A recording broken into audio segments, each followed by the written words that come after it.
నమస్తే ఏవియన్ ప్రేక్షకులకు సంక్రాంతి శుభాకాంక్షలు. తెలుగు వారి అతి పెద్ద పండుగ సంక్రాంతి. మరి ఈ పండుగ రోజున ఒక పెద్ద గెస్ట్ ని కలవడానికి వచ్చేసానండి.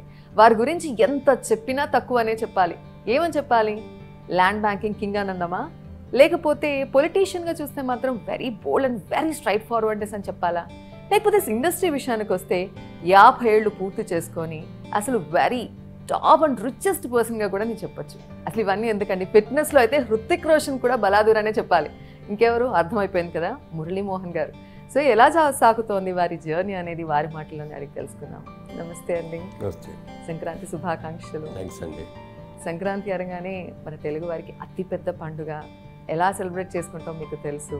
సో మీరు మిమ్మల్ని చూడంగానే ఒక పండగ వాతావరణం అనేది కనిపిస్తూ ఉంటుంది. మీ మాటల్లో కానీ మీరు చెప్పేటటువంటి ప్రతి విషయాన్ని కూడా మేము అలాగే పరిగణనలో తీసుకుంటూ ఉంటాం. ఎలా సెలబ్రేట్ చేసుకుంటారు సంక్రాంతిని? జనరల్గా మనకు తెలుగు పండుగలు అన్నింటిలోకి పెద్ద పండుగ సంక్రాంతి. అది ఇదివరకటి రోజుల్లో 4 రోజులు ఉండేది. భోగి పండుగ, సంక్రాంతి పండుగ, కనుమ, ముక్కనుమ. ఈ ముక్కనుమను ఎగరగొట్టేసారు. ఇప్పుడు 3 చేస్తారు. భోగి, అదే ఇంకా 4 రోజులైతే 2 ఇంకోటి కూడా ఎగరవేస్తారు. భోగిను సంక్రాంతి చేసినా కూడా ఆశ్చర్యపడకల్లా. జనరల్గా స్కూల్లో చదువుకునే రోజుల్లో సంక్రాంతి సెలవులు వచ్చాయి. సంక్రాంతి 15 రోజులు ఎంత వచ్చేవారు. సెలవులు ఇవ్వగానే ఫస్ట్ నుంచి అందరం పని ఏంటంటే, మా కుర్రాళ్ళు అందరూ యంగ్స్టర్స్ భోగి పండగకి కావాల్సిన కర్రలన్నీ సంపాదించారు. భోగి మంటలు దానికోసమని తోటల్లోకి వెళ్ళటం, మంచిగా ఇవన్నీ పుల్ల లాంటి మట్టలు లాంటి ఇంకేమేమి దొరుకుతాయి. తర్వాత ఏమో చాలా ఇళ్లలో పిడకలు పెడతా ఉంటారు. ఆ పిడకలు దొంగిలించేసి చేశారా అంటే ఎక్కడి నుంచి వస్తే వెళ్ళి పిడకలు దొరలేవు కదా, అందుకని ఎవరు లేనప్పుడు ఆ దొడ్లోకి దూరేసే పిడకలు తేవటం. తర్వాత సంక్రాంతి టైంలో వరి కోతలు అయిపోయి ధాన్యం వచ్చేసి ధాన్యం ఇంటికి వచ్చేస్తుంది. అలాగే గడ్డి వాములు కూడా వస్తాయి. గడ్డి అంతా కూడా ట్రాక్టర్ల మీద బళ్ళ మీద కట్టుకుని తీసుకొస్తూ ఉంటారు ఇంటికి. అది ఆడు చూడకుండా వెనక నుంచి లాగేసేవాళ్ళం గడ్డి. ఆడెమ్మడి పడేవాడు కౌసికర పట్టుకొని. ఆడు వెళ్ళిపోయిన తర్వాత అవన్నీ తీసుకోలేడు కదా, అక్కడే ఉంటుంది కదా, అవన్నీ ఎరుకొని తీసుకొని అక్కడ పెట్టేవాడు. అలాగే ఇళ్లలో పుల్లలు పెట్టుకుంటారు కొంతమంది. ఇదివరకు అప్పుడు గ్యాస్ పొయ్యిలు ఏమి లేవు కదా, కట్టె పొయ్యిలే అన్నీ. ఆ కట్టె పొయ్యిలు తీసుకురావడం అవన్నీ తీసుకొచ్చి ఒక తోట పెట్టేవాళ్ళం అనమాట. పెట్టి భోగి పండగ తెల్లవారుదామనే భోగి మంట వేయటం. అది ఎక్కువసేపు కాలాలి అనే ఉద్దేశంతో చాలాసేపు దానికి సరిపడగా అంతా మెటీరియల్ అంతా కూడా కలెక్ట్ చేసేవాళ్ళం. ఇక నెక్స్ట్ డే వచ్చేప్పటికి సంక్రాంతి.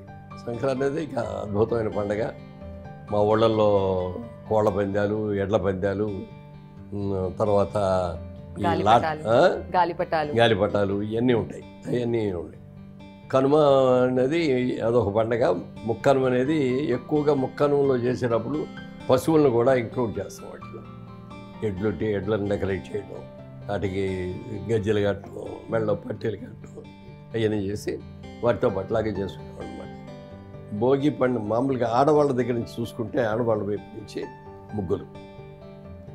భోగి పండుగ రోజున ఆ ముగ్గు అందరూ ఇళ్లలోనూ ఇదేస్తారు, రథం వేస్తారు. అవును. ఆ రథం వేసి ఏం చేస్తారంటే రథానికి ఒక తాడు లాగా ముగ్గేస్తారు. ప్రతి ఇంటికి కనెక్ట్ చేస్తారు అనమాట. ఇంటింటికి బయట నుంచి అన్ని ఇంటికి కనెక్ట్ చేసుకుని మన ఇళ్ళకి ఎవరింటికి వాళ్ళు తీసుకొస్తారు అనమాట. తీసుకొచ్చినప్పుడు మన వైపు తిరిగి ఉంటుంది ఆ ముగ్గు, మన ఇంటి వైపు. అలా చేస్తారు. అలాగే సంక్రాంతి రోజున అన్ని గొబ్బెమ్మలు అవన్నీ పెట్టేసి గొబ్బెల మీద పువ్వులు అవన్నీ పెట్టి పెద్ద పెద్ద ముగ్గులు. రాత్రిపూట చాలాసేపు వాళ్ళు పాపం లైట్లు పెట్టుకొని పెద్ద ముగ్గులు వేసేవాళ్ళు. ఇక ముగ్గుల పండుగ ఒక విధంగా చెప్పాలంటే ముగ్గుల పండుగ. ఈ ముగ్గుల పండుగలో మేము అటు ఇటు పరిగెడతా కాళ్ళకి ఆ గొబ్బెమ్మలు కొట్టగానే ఆడ మమ్మల్ని తిట్టడం, ఎమ్మడబట్టడం ఇలాంటివన్నీ కూడా జరిగాయి. సంక్రాంతి పండుగ అందరూ కొత్త బట్టలు కట్టుకోవడం ప్రతి ఇంట్లోనూ. ఎందుకంటే రైతులు మేమందరం కూడా బ్యాక్గ్రౌండ్లో పల్లెటూరు నుంచి వచ్చిన వాళ్ళం. అందరూ రైతు కుటుంబాల్లో వచ్చిన వాళ్ళం. అందరికీ ధాన్యం ఇంటికి వస్తుంది. తర్వాత కొత్త అల్లుళ్ళు ఇళ్ళకి వస్తూ ఉంటారు, కొత్త కోడళ్ళు ఇళ్ళకి వస్తూ ఉంటారు. అంతా పండగ వాతావరణం. అంటే ఆ సంక్రాంతి పండుగ ది బెస్ట్ అనమాట. ప్రతి పాత అల్లుళ్ళు వచ్చేస్తారు. అట్లాగే అందరు కలిసి ఉంటాం. బయట ఉద్యోగాలు చేసుకునే కొడుకులు కోడళ్ళు ఎవరు ఉంటే వాళ్ళందరూ సంక్రాంతి పండుగ వచ్చేయడం. అట్లా చాలా హడావిడిగా జరుగుతుంది సంక్రాంతి పండుగ, ముఖ్యంగా పల్లెటూళ్ళలో. తర్వాత రాత్రిపూట గేమ్స్ ఆడేవాళ్ళం అందరం. మా ఇంటి ముందు పెద్ద ప్లేస్ ఉంది. పైన టాప్లో అది 2 floors బిల్డింగ్ అది. పై టాప్ ఫ్లోర్లో పెద్ద లైట్ ఉంది. సో ఆ లైట్ మొత్తం గ్రౌండ్ అంతా కవర్ చేసేది. ఓకే. అప్పుడు ఆటలాడటం. ఓకే. ఏం ఆటలాడేవాళ్ళండి? ఏయో రకరకాలు ఉబ్బు బిద్దని ఏదో ఇదని ఏదో గుడ్రగా కూర్చొని అది తీసుకొచ్చి పక్కన వేస్తే అది లేకపోతే పుచ్చుకొని కొట్టడం అని ఏ రకరకాలు ఉంటాయి. అలాంటివి బచ్చాల ఆటలు కొన్ని ఉంటాయి. ఇవన్నీ ఆడేవాళ్ళు. అలాగే ఆడాళ్ళు కూడా ఆడుతూ ఉండేవారు. ఒక్కోసారి ఆడాళ్ళు ఆడేటప్పుడు మేమందరం సందులోంచి గుందులోంచి వచ్చి ఈ ఉమ్మిత్కాయలు అని ఉంటాయి, ముళ్ళు ఉంటాయి ఉమ్మిత్కాయలకి, అవి విసిరేవాళ్ళు అనమాట. అటు మమ్మల్ని అందరూ కూడా దొంగ సచ్చినాడారా ఆడతా అని వెంటపడేవాడు. పెద్దాళ్ళు వచ్చేవారు, తప్పుడే ఆడపిల్లలు ఆడుకుంటే చూసి ఆనందించాలి ఇంకే ఉంటారు ఎవరు. మా ఆనందం మాది ఆ రోజుల్లో. సరదా గడిపోయి ఎంతో బావమరదలు సరసాలు అలాగా ఏ ఇంట్లో చూసినా కళకళలాడిపోతా అసలు అంత సరదాగా ఉంటుంది. తర్వాత మేమందరం కూడా ఏం చేస్తామంటే పండక్కి వండిన వంటలన్నీ కూడా ఊరికే మా ఇంట్లో వరకే చేసుకోకుండా గారెలు కానీ పూర్ణాలు కానీ పులిహార కానీ ఇంకా అట్లాంటి అరిసెలు ఇవన్నీ కూడా పని వాళ్ళందరికి కూడా ఇస్తాం. అలాగే మా దగ్గర మా పొలం చేసే రైతు వీళ్ళకి కౌలుదారులు ఉంటారు, వాళ్ళందరూ కూడా పిలిచి వాళ్ళకి ఇవ్వటం, ఊళ్ళో చాకలాళ్ళకి మంగళాళ్ళకి అట్లా అందరికీ కూడా పిండి వంటలు గారెలు ఇవన్నీ కూడా చేసి అందరికీ కూడా పెడతాం. అంటే ఊరందరూ కూడా చేసుకోవాలి, మన దగ్గర పనిచేసే వాళ్ళందరూ కూడా చేసుకోవాలి అనేది అప్పుడు రైతుల్లో అందరికీ అందరిలో అట్లా ఏ ఇంట్లో చూసినా అట్లాగే విపరీతంగా పిండి వంటలు ఉండేవారు, అందరికీ పంచేవారు. Sweet memories. ఇప్పుడు కూడా మీరు చూస్తే సంక్రాంతి పండగ రాగానే హైదరాబాద్ నుంచి చాలా మంది ఊళ్ళు వెళ్ళిపోవడానికి వందల కార్లు వెళ్ళిపోతూ ఉంటాయి. Traffic jam. ఇప్పుడు 7 దగ్గరికి వెళ్తే అసలు సీట్ కూడా ఉండదు కూర్చోడానికి. ఓసారి అట్లాగే వెళ్ళాల్సి వస్తే వాళ్ళకి మేనేజ్మెంట్కి ఫోన్ చేసి, బాబు మేము వస్తున్నాం, ఓ టేబుల్ మాకు రిజర్వ్ చేస్తుందండి అని చెప్పి ఆ టేబుల్ రిజర్వ్ చేసుకుని వెళ్ళిపోతాం. సో ఆ పండగకు ఉన్నటువంటి ప్రత్యేకతే అది. ఇక్కడ మీరు చూస్తే హైదరాబాద్లో సంక్రాంతి పండగ టైంలో ట్రాఫిక్ చాలా తక్కువ. మన హైదరాబాద్ అక్కడ ఉంటారు, అన్ని కార్లన్నీ అక్కడికి వెళ్ళిపోయి చాలా కార్లు వెళ్ళిపోతాయి కదా, ఇక్కడ ట్రాఫిక్ అంత ఎక్కువ ఉండదు. అవునవునండి. సో మరి ఇందాక మీరు మాట్లాడుతున్నప్పుడు ముఖ్యంగా కొత్త అల్లుళ్ళ గురించి మాట్లాడారు. కొత్త అల్లుడుగా ఫస్ట్ సంవత్సరం మీరు సంక్రాంతి అప్పుడు ఇంటికి వెళ్ళినప్పుడు ఎలా ఉంది అత్తగారింట్లో? మా పెళ్ళి జూన్ నెలలో జరిగింది. జూన్ నెలలో వస్తే నవంబర్కి ఏమో విజయవాడ ఫ్యామిలీ కూడా షిఫ్ట్ చేసాం. ఓకే అండి. నా వైఫ్ అది కొత్త సంవత్సరం అది. నవంబర్ డిసెంబర్ అయిన తర్వాత జనవరికి వాళ్ళు ఊరు వెళ్ళాము అందరం కలిసి. అంటే వాళ్ళది బాగా కొంచెం బ్యాక్వర్డ్ విలేజ్ అన్న కానీ మా విలేజ్లో అంత ఫార్వర్డ్ విలేజ్ కాదు వాళ్ళవి. అక్కడ ఏరు ఒకటి ఉంది, ఆ ఏరు దాటి వెళ్ళాలి ఆ ఊరికి, ఇంకా వేరే మార్గం లేదు. ఇదివరకు ఇక్కడ చుట్టుపక్కల ఎక్కడి నుంచో ఊళ్ళు తిరిగి రావాలి, లేకపోతే మేము ఆ ఏరులోంచే వెళ్ళిపోయేవాళ్ళం. సంక్రాంతి నాటికి ఏరు తగ్గేది, లేకపోయినా కొద్దిగా నీళ్ళు ఉన్నా మోకాళ్ళ లోతు నీళ్లు ఉండేవి. ఆ నీళ్ళు దాటి ఆ ఊరు వెళ్ళి ఏటుకట్టు అనమాట ఆ నీళ్ళు. ఎల్లాపురం అని వెహికల్తో మనం వెళ్ళలేము. అంటే ఇప్పుడు వెళ్ళిపోతాం, అదే అప్పుడు ఇప్పుడు దారిలో ఎన్ని పక్క రోడ్ నుంచి ఇచ్చేసి రోడ్లు వచ్చేసి డైరెక్ట్ గా కార్లు వెళ్ళిపోయి. అలాగే నా పెళ్ళప్పుడు అయితే ఆ ఇసుకలోంచి కార్లలో, అప్పుడు సమ్మర్, అది సమ్మర్లో నీళ్ళే ఉండవు కానీ ఇసుకలోంచి రావాలి. ఇసుకలో రావాలంటే కార్లు చక్రాలు తిరిగిపోతాయి. అందుకని తాటాకులన్నీ తీసుకొచ్చి ఈ చివరి నుంచి ఆ చివరి దాకా ఆయుడి నుంచి తాటాకులు వేసేసారు. వేసేస్తే తాటాకుల నుంచి కార్లు వచ్చేసాయి అట్లా.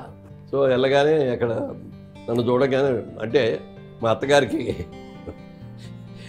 బాబు శుభ్రంగా తింటాడు మొహవాడు పడకుండా అనేది ఒక ఇదన్నమాట. నేను వస్తున్నాను అనగానే గారిలో కోడి మాంసం అనేది కంపల్సరీగా ఉంది. సో అది వాళ్ళ ఇంట్లో స్పెషల్, అది చాలా బాగా చేసేవారు. ఇది అందులో నాటుకోళ్ళు, ఇక్కడ కోళ్ళు కాదు కదా, ఫామ్ కోళ్ళు లాంటివి కాదు కదా, ఊళ్ళు ఇంట్లో ఏళ్ళు తిరిగి అలా దొడ్డల్లో కాళ్ళు అట్లాంటివి చేసేసారు. గారెలు పుట్నాలు, ఒక్కొక్కళ్ళని ఏడిపించుకోవటాలు, నవ్వుకోవటాలు, కథలు చెప్పుకోవటాలు, చాలా సరదాగా. చిన్నప్పుడు బాగా ఎంజాయ్ చేసిన పార్టీ సంక్రాంతి పండుగ. ఎందుకంటే అందరికీ కూడా కొన్ని ధాన్యం ఇంటికి వచ్చేసి ఉంటాయి, ఇళ్ళంతా కూడా ధాన్యంతో కళకళలాడుతూ ఉంటాయి. ఇళ్ల ముందు ఈ కంకులు, వడ్ల కంకులన్నీ కలిపి ఒక ఇదిలా కట్టేవారు, కట్టి అక్కడ ఏలాడేసుకోవడం అనమాట. వేస్తే పిచ్చుకలన్నీ దాని మీద వాళ్ళే అవి తింటా ఉండేవి. అది ఒక పెద్ద అందం అనమాట. అది ప్రతి ఇంటి ముందు అది కట్టేవాళ్ళం. చాలా అందమైనటువంటివి. తర్వాత గంగిరెద్దులు వాళ్ళు అందరూ తీసుకొచ్చి వాళ్ళు సన్నాయి వాళ్ళతో కొట్టుకుంటూ వచ్చి గంగిరెద్దుల వాళ్ళు పైన బట్టలు అవి చేస్తే వాళ్ళకి తీసుకెళ్ళి డబ్బులు బియ్యం వేసేవాళ్ళు. వేస్తే వాళ్ళు అమ్మ చీర ఒకటి పెట్టండి అమ్మా, పంచి ఉంటే పెట్టండి అమ్మా అనేవారు. అది తీసుకెళ్ళి ఆ గంగిరెద్దు మీద కప్పేవాళ్ళు అనమాట. అది తీసుకెళ్ళిపోయేవారు.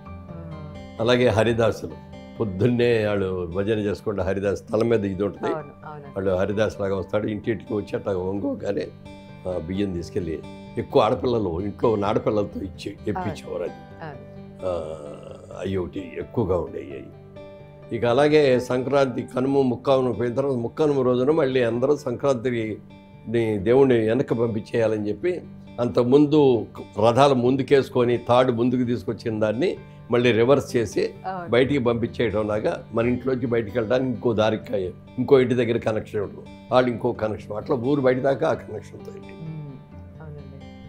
సో సంక్రాంతి అనగానే మీరు ఇప్పుడు చెప్పేటటువంటి ఆ విషయాలన్నీ ఒకసారి గుర్తు చేసుకుంటే దాంట్లో 50% కూడా ఇప్పుడు లేవనే అనిపిస్తుంది. అన్ని సినిమాల్లోనూ కథల్లోనూ ఇలా మీరు చెప్తుంటే కోడిపందాలు చాలా పెద్ద, చుట్టుపక్కల ఊళ్ళ నుంచి అందరు కూడా వచ్చేవారు. కోడిపందాలు చాలా బాగా జరిగాయి. అంటే వెళ్ళి చూసే ఇవ్వడమే కానీ మేము ఎప్పుడు పందెం కట్టం కానీ మా కోళ్ళని తీసుకెళ్ళటం కానీ అది అంతా లేదు. చూసి ఎంజాయ్ చేసాం. అలాగే ఇవన్నీ ఏలూరు నుంచి మాకు చాటపర్ర, ఏలూరు దగ్గరే మా ఊరు, ఈ లాటరీలని ఇంకా ఈ రంగుల రాట్నాలు అవన్నీ కూడా వచ్చాయి. అవన్నీ ఎంజాయ్ చేసేవాళ్ళు కోడి పందాలతో పాటు. చిన్న ఎగ్జిబిషన్స్ లాగా మన ఇది చేస్తారు కదా, రంగులు రాట్నం అవన్నీ తెచ్చేవారు. అవన్నీ చూసి వచ్చేసాం. 3 ముక్కల ఆటలు అన్నీ ఉన్నాయి, అన్నీ తెలుసు, అన్నీ వస్తాయి. అంటే అన్నీ పాల్గొన్నా వెళ్ళి చూసేవాళ్ళు, వీళ్ళు ఏం చేస్తారు, ఎలా చేస్తారు, ఏమన్నా మాయ చేస్తున్నారా, రెగ్యులర్గా బాగానే వేస్తున్నారా. అదొక ఆనందం అన్నిట్లో. నిజంగా ఇంతకు నిన్నట్టు ఇప్పటికీ మీరు చెప్పిన వాటిలో 50% కూడా ఎవరికి తెలియదు. అవన్నీ మిస్ అవుతున్నాయి. ఇన్ని ఉన్నాయా, ఇంత బాగా ఎంజాయ్ చేసేవాళ్ళ. వాళ్ళ ఆప్యాయతలు కూడా, రిలేషన్స్ కూడా అందరూ ప్రతి ఇంటికి వెళ్ళిపోవటం. ఈ కొత్త బట్టలు కట్టుకునేవాళ్ళు కదా, మాకంటే కూడా ఆడపిల్లలు కొత్తగా వచ్చి ఇప్పుడు మీరు కట్టుకున్నట్టుగా చక్కగా చీరలు కట్టుకొని, నగలు పెట్టుకొని, వడ్లాడాలు పెట్టుకొని, మంచి లోలకలు పెట్టుకొని ఇవన్నీ వెళ్తే ఇంటింటికి చుట్టాలందరూ కూడా పిలిచేవారు అన్నమాట. కొత్త బట్టలు వేసుకున్నా వచ్చి కనపడండి. అందుకని ఆడపిల్లలు బాగా వెళ్ళేవారు. మేము కూడా మా బట్టలతో మాకేముండేది, మామూలు ఉండేది కదా, ప్యాంట్ షర్ట్లే తప్ప ఇంకోటి ఉండవు. కొత్త బట్టలు, పండగ, అది కొత్త సంవత్సరం నాడు ఫస్ట్ వచ్చేటటువంటి పండగ. సో దానికి ఉన్నటువంటి స్పెషాలిటీ వేరండి. మీరు అన్నట్టు ప్రతి ఒక్కటి కూడా చాలా ఎంజాయ్ చేస్తూ ఉంటాం పండుగలు. కానీ ఇప్పుడున్నటువంటి పరిస్థితుల్లో ఎలా అనిపిస్తోంది మీకు? అవన్నీ చూసి వచ్చారు అంటే ఇప్పుడు కూడా ఇదివరకు ఉన్నంత లేవు, కానీ ఇప్పుడు కూడా బాగానే జరుగుతున్నాయి. ఎక్కువ కోడి పందాలు ఎక్కువ జరుగుతూ ఉంటాయి, మళ్ళీ తిరగబడుతున్నట్టు ఇవన్నీ ఎక్కువ జరుగుతూ ఉంటాయి. ఇప్పుడు మాకు మా జిల్లాల్లో వెస్ట్ గోదావరి, ఈస్ట్ గోదావరి ఏరియాలో కోడి పందాలు చాలా పెద్ద పందాలు జరుగుతాయి.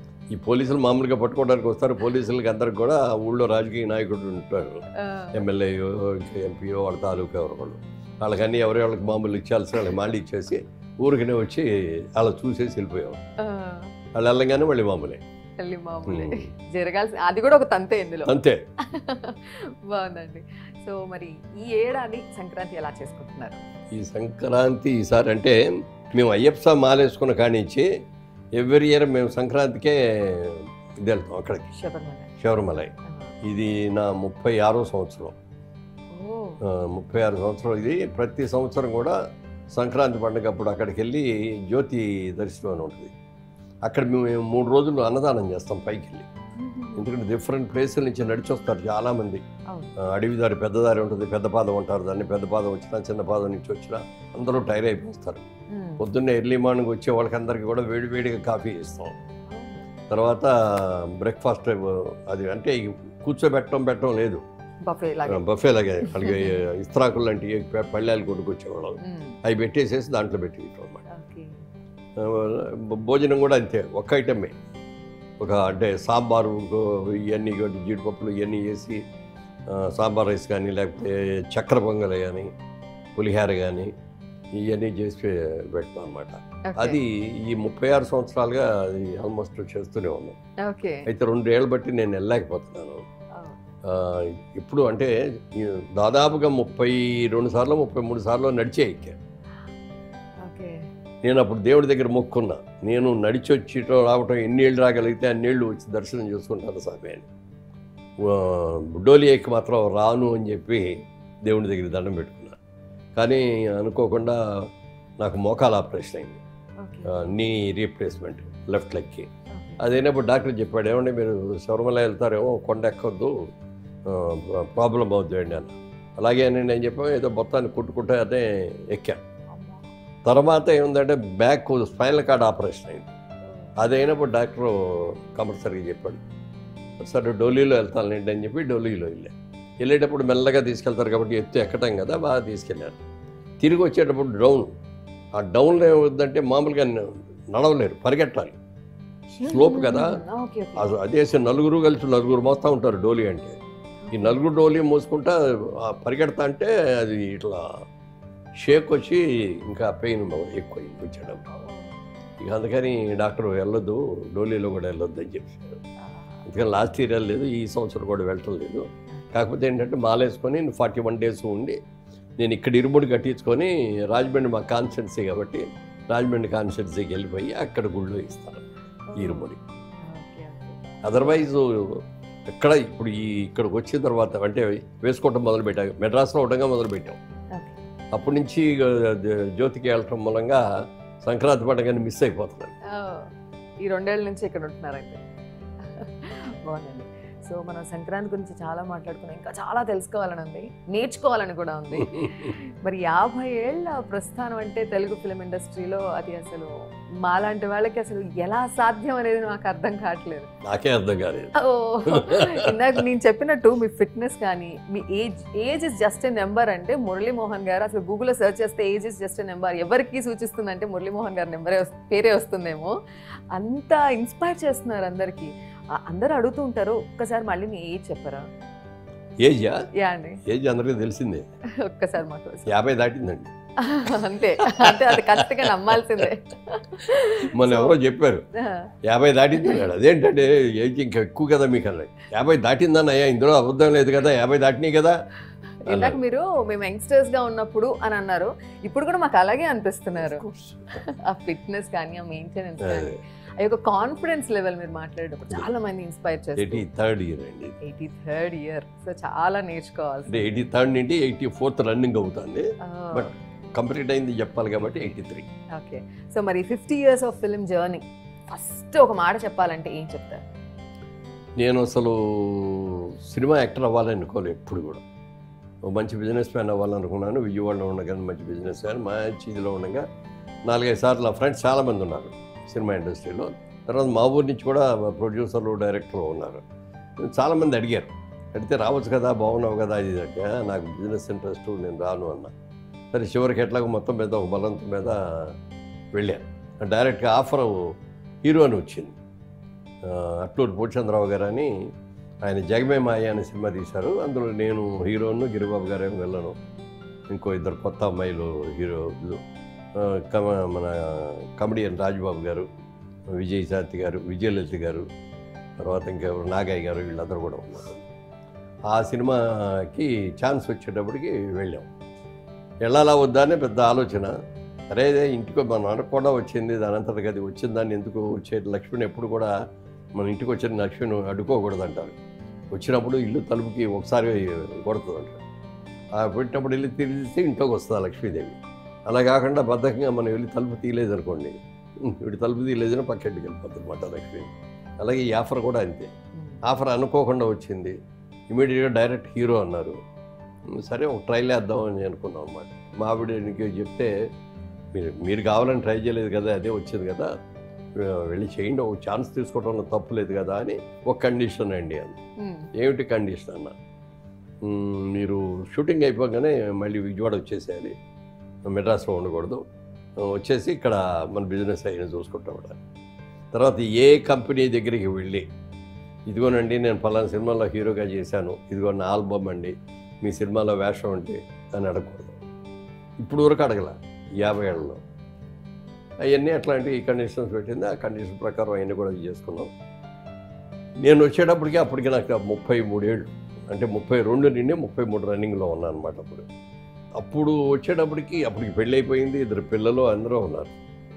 నేను ఒక్కటే అనుకున్నా, బాగా లేట్గా వచ్చాము ఇండస్ట్రీకి, 20 ఏళ్ళలో వస్తే ఒక 50 ఏళ్ళు వచ్చేవరకు ఉండే పని ఇప్పుడు 32లో వచ్చాం కాబట్టి మహా అయితే 15 ఏళ్ళు ఉంటారు అని అనుకొని అప్పుడు క్యాల్కులేట్ చేసుకొని 50 ఏళ్ళకి మానేద్దాం అని అనుకొని మొదలుపెట్టాం. బాగా నెంబర్ ఆఫ్ సినిమాస్ రావటం, అది ఈ పీరియడ్ లోపల సంపాదించాలి, ఖర్చు పెట్టామంట. షూటింగ్లో ఏది క్యారెక్టర్ వస్తే అది చేయాలి అని అలా హీరోగానే చేశాను, సెకండ్ హీరోగా చేశాను, 2 హీరో సినిమాల్లో హీరోగా చేశాను. అట్లా అన్ని ఏ క్యారెక్టర్ వచ్చినా చేశాను, పెద్ద సినిమాలు చిన్న సినిమాలు కూడా. అప్పుడు 15 ఏళ్ల కంటే ఉండదు నాకు అనుకున్న కెరియర్ 50 ఏళ్ళు ఉంది. ఎక్కడ 15 ఎక్కడ 50. ఇప్పటికి కూడా నాకు ఆశ్చర్యం వేస్తే 50 ఏళ్ళు అయిపోయింది అప్పుడే. అంటే నాకు తెలియకుండానే ఆ మీటర్ కాలచక్రం తిరిగిపోయిందనమాట ఫాస్ట్గా అని అనిపిస్తుంది అనమాట. అయితే ఇప్పుడు ఇంకా ఆ దాంట్లోనే ఉండడానికి కారణం ఏంటంటే నాకు అక్కినేని నాగేశ్వరరావు అంటే చాలా ఇష్టం. చిన్నప్పటి నుంచి కూడా నాగేశ్వరరావు గారు, సావిత్రి గారు ఉన్నారంటే ఇక ఆ సినిమా ఎన్నిసార్లు చూస్తారో కూడా తెలియదు.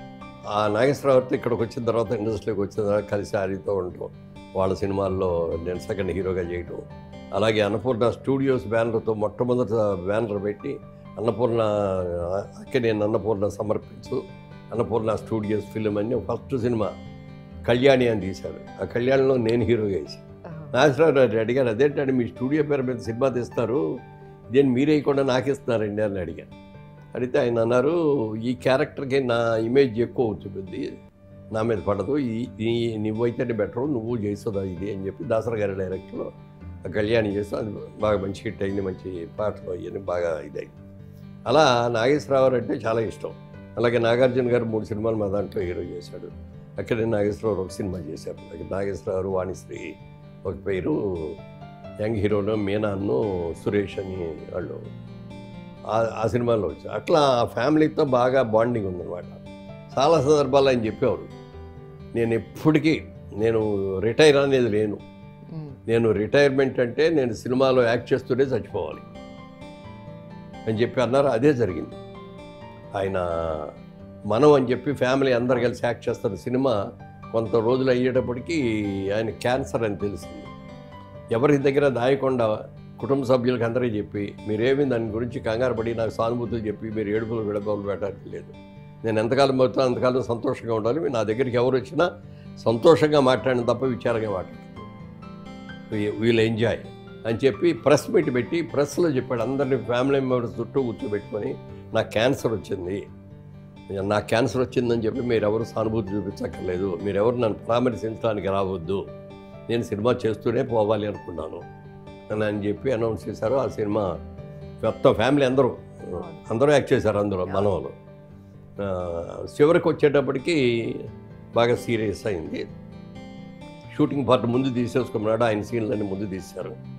తర్వాత లాస్ట్ డేస్లోకి వచ్చేటప్పటికి నాగార్జున్ని పిలిచి, నేను చనిపోతే నా వాయిస్ ఎవరో చెప్తే బాగోదు, డబ్బింగ్ నా వాయిస్కి నేనే, ఎవరు డబ్బింగ్ వాళ్ళు చెప్పినా కూడా నాకు నప్పదు అది, అందుకని నా డబ్బింగ్ కూడా పూర్తి చేయి అంటే హాస్పిటల్కి తీసుకెళ్ళి సౌండ్ సిస్టమ్ అంతా అక్కడ రికార్డ్ చేసి ఫినిష్ చేశారు. అలా చనిపోయారు. సో అన్ని సినిమాలు చేస్తూ, సినిమాల్లో నటిస్తూ, ఆఖరి శ్వాస వరకు కూడా సినిమా చేసిన వ్యక్తి నాగేశ్వరరావు గారు. ఆయన నాకు ఎన్నో సందర్భాల్లో చెప్పారన్నమాట, రిటైర్మెంట్ అనేది ఉండకూడదు, ఏ మనిషికి చచ్చిపోవడమే రిటైర్మెంట్. నేను అదే అనేవాడిని, రిటైర్మెంట్ మీరు ఎప్పుడు రిటైర్ అవుతాంటే నేను రిటైర్ అవనయ్యా, ఎందుకు అవ్వాలి రిటైర్, గవర్నమెంట్ ఉద్యోగం అయితే రిటైర్మెంట్ కంపల్సరీగా చేస్తారు, దీనికి ఏం రిటైర్మెంట్ లేదు, సినిమాకి రిటైర్మెంట్ లేదు, క్యారెక్టర్ వచ్చినంతవరకు వేస్తూనే ఉంటాం, బిజినెస్ మ్యాన్కి రిటైర్ ఏం లేదు. కాకపోతే ఏంటంటే మన జనరేషన్ నెక్స్ట్ జనరేషన్ వచ్చినప్పుడు మన రిటైర్ చేసి కొంచెం పక్కన కూర్చోబెడతారు, వాళ్ళు యాక్టివ్గా తిరుగుతూ ఉంటారు, అంతే తప్ప ఇదాన్ని. అందుకని నాగేశ్వరరావు గారిలాగా నేను కూడా చివరి నిమిషం దాకా నటిస్తూనే ఉండాలి అనుకుంటున్నాను. లాట్ మెనీ మోటివేషనల్ స్టోరీస్ అండి, చాలా నేర్చుకోవచ్చు మీ దగ్గర నుంచి. అయితే ఇందాక మీరు అన్నారు కదా, ఎవరి దగ్గరికి కూడా నిన్ను వెళ్ళి అడిగిన రోజు లేదు ఏ క్యారెక్టర్ గురించి కూడా అని. కాకపోతే కొన్ని సినిమాలు చూస్తున్నప్పుడు మీరు ఏఎన్ఆర్ గారి గురించి చెప్తూ ఉన్నారు, ఆయన సినిమా వస్తే ఇప్పుడు కూడా చాలాసార్లు చూస్తూ ఉంటారని. సో ఎక్కడైనా ఈ క్యారెక్టర్ నేను చేస్తుంటే బాగుండేదని ఏదన్నా సినిమాలో ఎవరన్నా క్యారెక్టరైజేషన్ గురించి అలా అనిపించింది? అంటే నేను అసలు ఎప్పుడు ఇది కావాలని ఆశించను, నా దగ్గరికి ఏది వస్తే అది అలా చేయడం. నాకు వచ్చిన సినిమా కానీ నాకు వచ్చిన క్యారెక్టర్ కానీ దీన్ని ఎంత బాగా చేయగలం, మనకి ఇదేంటి ఫలానా వాడిని బుక్ చేసాం, ఈ క్యారెక్టర్ బాగా పండలేదు అతని మీద అనిపించుకోకూడదు అని అట్లా చేసింది. వచ్చిన దానికి తీసుకొని సంతృప్తి పట్టడమే తప్ప, అబ్బో నాకు ఇది కావాలి అది కావాలి, పక్కాడు పెద్ద క్యారెక్టర్ చేస్తారు, డ్యూయల్ రోల్ చేస్తారు, బ్రహ్మాండమైన రోల్ చేస్తారు ఇట్లా అనేది అనుకుంటా, కానీ నేను అది ఎప్పుడు చేయలే. అలాగే మేము తీసే సినిమాల్లో ఓతండ్రి తీర్పు అని ఒక సినిమా చేసాం. ఆ సినిమాలో యంగ్ అంటే కూడా ఓల్డ్ ఎక్కువ, ఒకే క్యారెక్టరు, యంగ్ అంటే ఓల్డ్గా ఇది ఎక్కువ ఉంటుంది అనమాట. ఆ సినిమా కొన్నాము, కొని రైట్స్ అన్నీ తీసుకోవడం, దాన్ని ఇది అయిపోయింది. రేపటి నుంచి షూటింగ్ అనగా డైరెక్టర్ గారిని పిలిచాను. ఏమంటే నాకు ఏదో కొంచెం అనుమానంగా ఉంది, ఇది పెద్ద హిట్ అయిన సినిమా, హిందీలో బ్రహ్మాండంగా ఆడింది, తమిళ్లో బ్రహ్మాండంగా ఆడింది, ఇప్పుడు మనం చేస్తున్నాం, ఈ సినిమా సక్సెస్ అవ్వకపోతే మురళీమోహన్ మూలంగా పోయింది అంటారు. ఇది సినిమా అదే, ప్రొడక్షన్ కూడా మాదే ఉంటారు, నాకు కొంచెం డౌట్గా ఉందయ్యా అన్న. అంటే ఏమీ డౌట్ పడొద్దు అన్నయ్య, నువ్వు బ్రహ్మాండంగా చేస్తావు, అసలు మనసులోంచి నీ మనసులోంచి అది తీసే అన్నాడు. వెళ్ళాం, నెక్స్ట్ డే చేసిన తర్వాత దారిలో పడ్డాం. ఆ సినిమా ముందు ఏం చేసామంటే ఇట్లాగే గెడ్డం అవి పెంచుకొని ఉంటాం, ఆ ఓల్డ్ క్యారెక్టర్ ముందు ఆ ఓల్డ్ క్యారెక్టర్ ఫినిష్ చేసేయండి. ఓల్డ్ క్యారెక్టర్ అయిన తర్వాత యంగ్ క్యారెక్టర్ అనేది ఉంటుంది, బిగినింగ్ ఫ్లాష్ బ్యాక్స్లో వస్తూ ఉంటుంది. అప్పుడు ఇవన్నీ తీసేసి తలకరంగా తీసేసి అప్పుడు మామూలు యంగ్ హీరో చేద్దామని చెప్పి సాంగ్స్, యంగ్ హీరోలో నాకు సాంగ్స్ ఇవన్నీ కూడా అట్లా చేసాం. అది సినిమా పెద్ద హిట్ అయింది. పెద్ద హిట్ అవడమే కాకుండా సినిమాకి నంది అవార్డు వచ్చింది, నాకు బెస్ట్ యాక్టర్గా నంది అవార్డు వచ్చింది. సో అట్లా ఏజ్డ్ క్యారెక్టర్గా ఆ రోజుల్లో హీరోగా వేసే రోజుల్లో వేసింది అది బాగా సక్సెస్ అయింది.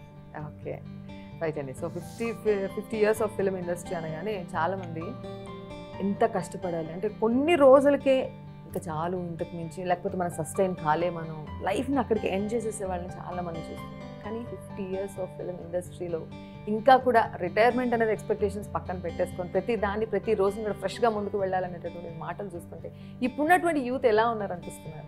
ఇప్పుడున్న యూత్ మాకంటే చాలా యాక్టివ్గా ఉన్నారండి, తక్కువ కదా వాళ్ళు.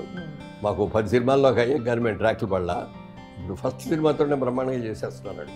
ఎందుకంటే ఆ రోజుల్లో సినిమా థియేటర్లో వెళ్ళి చూసేవాళ్ళం, తెలుగు సినిమాలు తప్ప ఇంకేం ఉండే కాదు. ఎప్పుడన్నా చూడగలిగితే హిందీ సినిమాలు చూసుకోండి. ఇవాళ రోజున ఇంటర్నెట్ వచ్చేసిన తర్వాత, గూగుల్ వచ్చేసిన తర్వాత అసలు ఏది చూడాలంటే చూసేస్తారు కదా. ఫారిన్ ఫిల్మ్స్ ఎట్లా చేస్తారు, ఇది ఎట్లా ఇస్తారు, ఎక్స్పోజర్ పెరిగిపోయింది వాళ్ళకి, ప్రతి ఆర్టిస్ట్కి. ఆ ఎక్స్పోజర్ మా రోజుల్లో మాకు లేదు. దాని మూలంగా చాలా బాగా చేస్తాను. పైగా ఇవాళ టెక్నీషియన్స్ కూడా అద్భుతమైన టెక్నీషియన్స్ వచ్చారు, కెమెరామెన్స్ కానీ, డైరెక్టర్స్ కానీ, అన్ని రంగాల్లోనూ ప్రమాణంగా వచ్చారు. ఇండస్ట్రీ ఇదివరకు నాగేశ్వర రామారావు ఉన్నప్పుడు కానీ, ఆ తర్వాత మేము వచ్చిన తర్వాత కానీ ఓన్లీ ఆంధ్రప్రదేశ్కే పరిమితం అయి ఉండేది. తెలుగు వాళ్ళకి సంబంధించిన సినిమాలే చేసేవాళ్ళం. తమిళనాడులో కూడా పెద్దగా ఆడేది కాదు, కర్ణాటకలో కాస్త ఆడేవి, ఒరిస్సా అట్ల దగ్గర కొద్దిగా ఆడేది. నార్త్ ఇండియా కూడా ఎక్కడో నామినల్గా ఆడేది తప్ప ఇంకెక్కడ ఆడేది కాదు. కానీ వాళ్ళ తెలుగు సినిమా ఎక్కడికి దాకా వెళ్ళింది, మొత్తం ఆల్ ఓవర్ వరల్డ్ ఒకే రోజు రిలీజ్ అవుతుంది, సేమ్ డే రిలీజ్ అయిపోతున్నాయి. సక్సెస్ అయిపోయింది, రేంజ్ పెరిగిపోయింది, దానికి తగ్గట్టుగానే ప్రొడక్షన్ వాల్యూస్ పెరిగిపోయినాయి, దానికి తగ్గట్టుగా యాక్టింగ్ సిస్టమ్స్ మారిపోయినాయి. ఇండస్ట్రీ వాళ్ళు మన వైపే చూస్తున్నారు, ఇండస్ట్రీ వాళ్ళు కూడా మన వైపే చూస్తున్నారు. అవును, రైట్ సార్. సో మరి ఇన్నేళ్ల నుంచి ఈ ప్రస్థానంలో ఏఎన్ఆర్ గారు కాకుండా ఎవరినైనా గుర్తు చేసుకోవాలంటే ఎన్టీ రామారావు. ఎందుకంటే ఎన్టీ రామారావు అంటే ఆయన పౌరాణిక సినిమాలు, జానపద సినిమాలు అంటే ఆయన అంటే ఇష్టం. పౌరాణికాల్లో ఆయన తర్వాత ఎవరైనా, రాముడు వేసినా, కృష్ణుడు వేసినా, దుర్యోధనుడు వేసినా, ఏది వేసినా, భీష్ముడు వేసినా ఆయనే చేయాలనేది ఆయన జానపద సినిమాల్లో కూడా రాజకుమార్ డ్రెస్ వేసుకొని గుర్రం మీద వెళ్తా ఇవన్నీ చూస్తే ఆ సినిమాలన్నీ ఆయన దగ్గర చూసేవాడిని. ఆయన్ని సాంఘిక సినిమాలన్నీ నాగేశ్వరరావుని చూసేవాడు. అలా రామారావు అంటే కూడా చాలా ఇష్టం ఉండేది. ఇండస్ట్రీకి వచ్చిన తర్వాత అప్పటికి 10-15 సినిమాలు అయిపోయినాయి, కానీ ఎప్పుడు ఆయన్ని కలవడానికి అవకాశం రాలా, నాగేశ్వరరావుని కలిసే అవకాశం కూడా రాలే. అక్కడ ఒక రోజున ఒక కెమెరామెన్ ప్రొడ్యూసర్ కలిసి వచ్చారు, నేను ఏదో షూటింగ్ చేస్తాము. ఆ షూటింగ్ దగ్గరికి వచ్చి ఏమండి ఇట్లా మేము హిందీ సినిమా ఒకటి కొన్నాము, యాదవ్కి భారత్ అని, దాంట్లో 3 హీరోలు అండి, 3 బ్రదర్స్. ఎన్టీ రామారావు పెద్ద ఆయన వేస్తున్నారు, బాలకృష్ణ గారు చిన్న ఆయన వేస్తున్నాడు, మధ్యలో ఒక క్యారెక్టర్ ఉందండి, మంచి క్యారెక్టరు, డ్యూయట్స్, హీరోయిన్ అంతా దీనికి ఉంటుందండి అంటే తప్పకుండానండి చేస్తానండి. అయితే ఒక కండిషన్ అండి, రామారావు దగ్గరికి తీసుకెళ్తాం, ఆయన మిమ్మల్ని చూడలేదు, ఆయన చూసిన తర్వాత ఆయన ఓకే అంటే అప్పుడు కన్ఫర్మ్డ్ అండి అన్న. నో ప్రాబ్లం అండి, ఆయన ఈ విధంగా వెళ్ళి కలుసుకుంటున్నాం బాగుంటుందని అన్న. మధ్యాహ్నం పూట వాహిని స్టూడియోలో ఆయన మేకప్ అయిపోయి అదే బ్రేక్ అయిపోయి మేకప్ టచ్అప్ చేసుకుంటున్నారు. నేను లోపలికి వెళ్ళాను, తలుపు తీసుకొని ఆయన నేను ఇద్దరు లోపలికి వెళ్ళగానే అట్టే చూస్తున్నాడు, అద్దం నుంచి నన్ను కూడా చూడలేడు డైరెక్ట్గా. ఆయనకి అర్థం అయిపోయింది నేనే వచ్చాను అనేది, తీసుకొచ్చారు వాళ్ళు నన్ను అని. రెండు బ్రదర్ మురళీమోహన్ గారు అన్నాడు ఆయన. అట్లాగే మేకప్ వేసుకుంటాడు అని తర్వాత ఇట్లా తిరిగి చూశాడు. రండి బ్రదర్, మిమ్మల్ని చూడలేదు కానీ ఇదే ఫస్ట్ టైం, కానీ మీరు సినిమాలు బాగా చేస్తారని మంచి పేరు ఉంది. ఈ సినిమాలో యాక్చువల్ చెప్పాలంటే హీరో మీరే. నేను హీరో అనే పేరే కానీ నాకు హీరోయిన్ కూడా లేదు పక్కన. డ్యూయెట్లన్నీ నీకున్న మన బాలయ్య బాబుకి. బాలయ్య బాబు ఏమో స్టేజ్ గిటార్ ప్లేయర్ అనమాట. స్టేజ్ సాంగ్స్ అన్ని నేను వాయిని, డ్యూయెట్స్ అన్ని నేను వాయి. అలాంటిది అసలు ఆ క్యారెక్టర్ రావటం, ఇట్లా ఈ కాంబినేషన్ చేయటం, పెద్ద సినిమా, పెద్ద ప్రొడక్షన్, ఫుల్ కలర్, పెద్ద డైరెక్టరు, ఇవన్నీ ఉండేటప్పటికి చాలా బాగుంది అని అనుకున్నాను. సినిమా రిలీజ్ అయ్యి గ్రాండ్ సక్సెస్ అయింది. అసలు సినిమా బిగినింగ్ రోజు ఓపెనింగ్ డే ఎంజి రామచంద్రన్ గారు వచ్చి క్లాప్ కొట్టారు. ఎన్టీ రామారావు, నేను, బాలకృష్ణ గారు ముగ్గురు కలిసి ఉన్న సీను పెట్టారు అన్నమాట. అసలు ఏదో స్వర్గలోకంలోనూ ఎక్కడో ఉన్నాము అన్న ఫీలింగ్ వాళ్ళతో చేయటం అంతే. ఒక నెల 15 రోజులు 2 నెలల్లో తీశారు అది. అసలు అదంతా ఇక అది అన్ని రోజులు చాలా థ్రిల్ అయిపోయేవాడిని. ఆ ఫైట్స్లో కానీ ఇది కానీ రెచ్చిపోయి యాక్ట్ చేసాం అట్లా. అందుకని అప్పుడు నేను ఎర్లీ డేస్ ఉన్నా, అప్పుడు మురళీమోహన్ అనేది పేరు పాపులర్గా అవ్వాలి పెద్దగా. ఆ సినిమాలో వేసాడు అతని పేరు మురళీమోహన్ అనేవారు తప్ప. ఈ సినిమా రిలీజ్ అయిన తర్వాత అన్నదమ్ముల అనుబంధం, ఎన్టీఆర్ తమ్ముడురా అనేవారు. ఎక్కడికి వెళ్ళినా ఎన్టీఆర్ తమ్ముడురా అనేవారు. ఆ విధంగా ఆయనతో ఇది పెరిగింది. తర్వాత రాజకీయాల్లోకి వచ్చిన తర్వాత కూడా ఆయన చాలా సాక్రిఫైస్ చేసి వచ్చారని మాకు చాలా జరిగింది.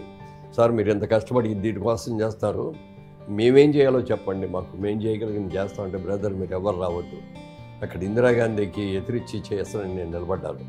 సక్సెస్ అయితే వెళ్ళండి, ఫెయిల్ అయిపోతే నా అంతా చూస్తారు వాళ్ళు, మీరు అనవసరంగా వచ్చి మీరు వేసుకోవద్దు అని మమ్మల్ని రానివ్వాలి. అనవసరంగా నేను కాకరాకర్లోకి వచ్చేటప్పటికి మేము అప్పుడు ఇది ఆ సినిమా చేసేటప్పుడు వచ్చారన్నమాట ఆయన రామారావు గారు చైతన్య రాధ మీద.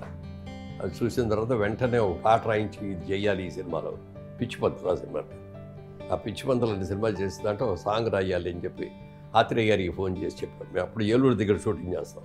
సార్ ఎన్టీఆర్ మీద వచ్చేటట్టుగా ఒక మంచి సాంగ్ చేశారు, ఇందులో పెడతామని అంటే ఆయన వెంటనే చేయించి పంపించారు.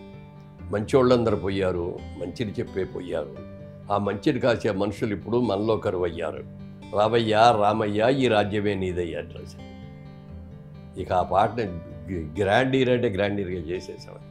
మొత్తం ఒక విలేజ్ సెంటర్లో మన సెంటర్ పెట్టి అక్కడ పెట్టి చేసాం. అందులో అన్ని రామారావు గారు పోస్టర్స్ అన్నీ వేసేసి ఆయనతో చేసి ఆయన దగ్గర ఇట్లా ఆడుకుంటా ఇవన్నీ చేసాం.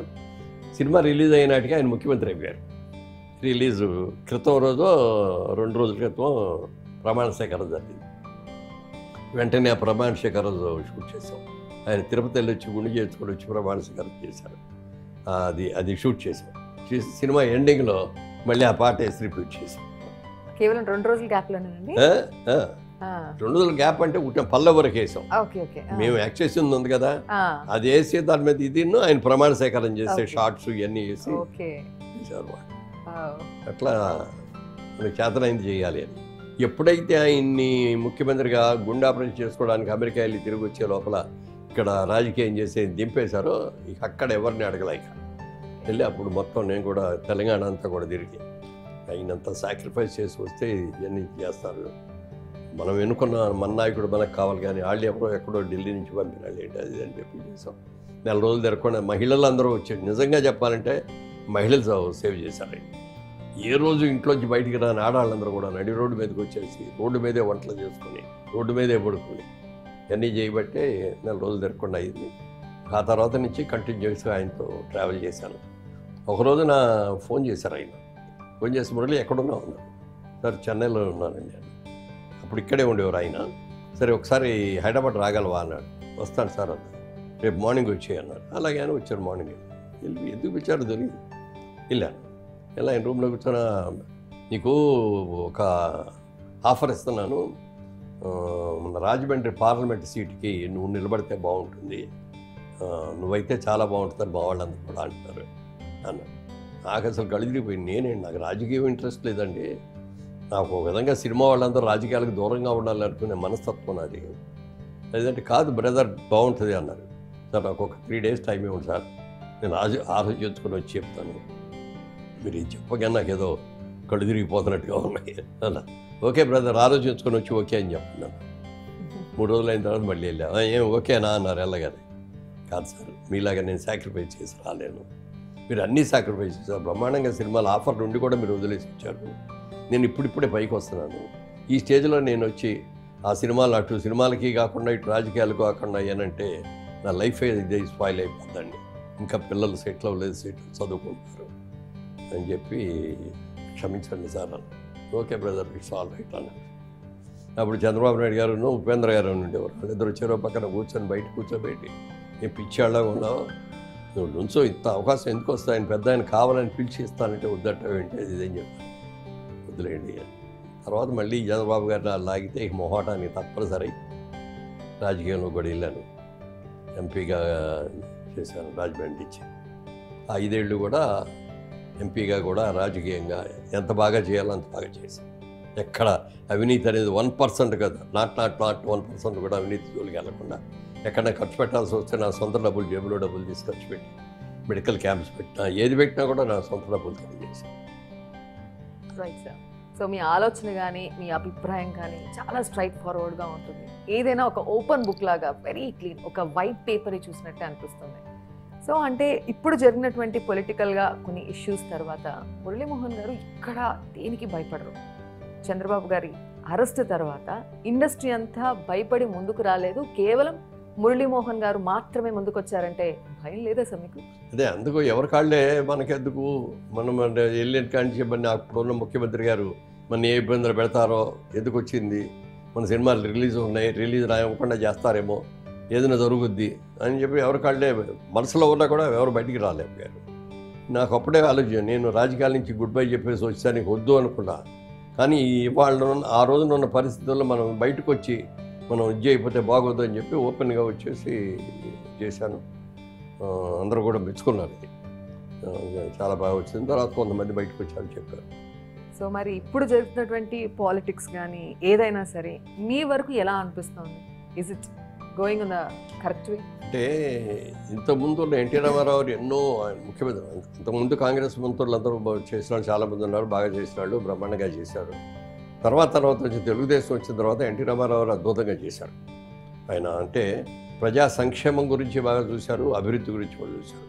ఈ చంద్రబాబు నాయుడు గారు వచ్చినడితే అసలు ఎంత అద్భుతంగా చేయదు. జపాన్లో ఎలా చేస్తారు, సింగపూర్లో ఎలా చేస్తారు, అమెరికాలో ఎలా చేస్తారు, లేకపోతే ఆస్ట్రేలియాలో ఎలా చేస్తారు, ఇవన్నీ కూడా సేకరించేసి రాబోయే 20 ఏళ్లలో ఏం కావాలి అనేది అడ్వాన్స్గా ఆలోచించి, మన పిల్లలందరూ జరుగుతున్న ప్రయత్నిస్తున్నారు, వీళ్ళకి ఏం కావాలి, చదువులు ఎట్లా కాలేజీలు పెట్టాలి, ఐటీ అనేది అప్పటికి ఎవరికి తెలియదు, ఇన్ఫర్మేషన్ టెక్నాలజీ అనేది.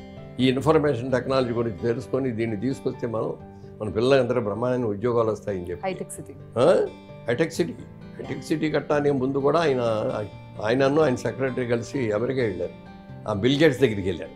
బిల్ గేట్స్ దగ్గరికి వెళ్ళడానికి కూడా డైరెక్ట్గా వెళ్తే ఇంటర్వ్యూ ఇవ్వకపోయేటప్పటికి ఆయన చెప్పాడు, ఇట్లా నేను ఇండియా నుంచి వచ్చాను, ఒక స్టేట్కి ముఖ్యమంత్రి, నేను ఆయన్ని కలవాలి అంటే ఆయన దగ్గరికి వెళ్ళి చెప్తే రేపు రమ్మనండి 3 o'clock అని చెప్పారు. ఆయన పిఎస్ వాళ్ళందరూ బయటకు వచ్చి నీకు చెప్పారు, రేపు 3 గంటలకు ఇచ్చారు, మీరు 3 గంటలకు రండి, అయితే ఒక కండిషను 15 గంట సేపే ఇచ్చారు టైం, అయినా మీరు 15 గంట తర్వాత ఉండకూడదు, 15 గంట కంప్లీట్గా క్లోజ్ చేసేయాలన్నారు.